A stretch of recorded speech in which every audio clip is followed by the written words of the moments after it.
Magandang hapon mga kapuso. Ito po ang mga ganap na dapat natin abangan bukas dito lamang po sa Lilet Matias, Attorney at Law.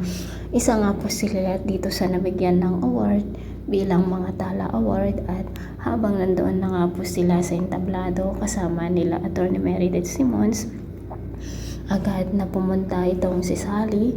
May daladalang bulaklak at nakaipit nga doon ang baril na kung saan ito ang ginamit niya para i-hostage ang dalawa. Nagtagumpay nga itong si Sally na kunin sina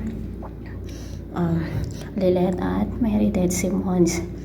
Wala namang ginawa sina Trixie at Patricia, bagkus ay iba pa yung sinabi nilang daan na kung saan nagtungo ang mga kasama ni Sally na dumukot dito sa dalawa.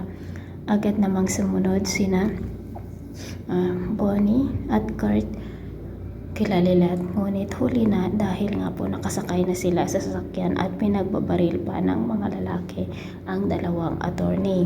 At tumawag nga si Sally dito kila Ira at Tinang. Sinabi nga niya na kailangan tubusin nila ng tig 2 milyon ang dalawa dahil nga marami raw kasalanan sina Meredith at lalong-lalo na kay Lilet dito kay Sally dahil nga sa hindi niya tinulungan para sa ganon ay makulong ang mga taong pumatay sa kanyang kapatid.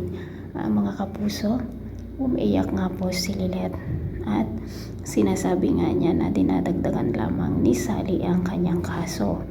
At dahil nga inis na si Sally, ay pinaputok nga niya ang baril, at gulat na gulat nga po si Meredith nang pumutok ang baril dahil nga ang akala niya ay si Lilet na ang binaril nitong si Sally. So mga kapuso, mailigtas pa kaya ang dalawa? At ito namang si Patricia, sinabi niya na mag-celebrate daw pero hindi naman pumapayag si Trixie dito sa ginagawa ng kanyang ina. So ito po ang mga abangan natin bukas dito lamang po sa Lilet Matias. Maraming salamat po.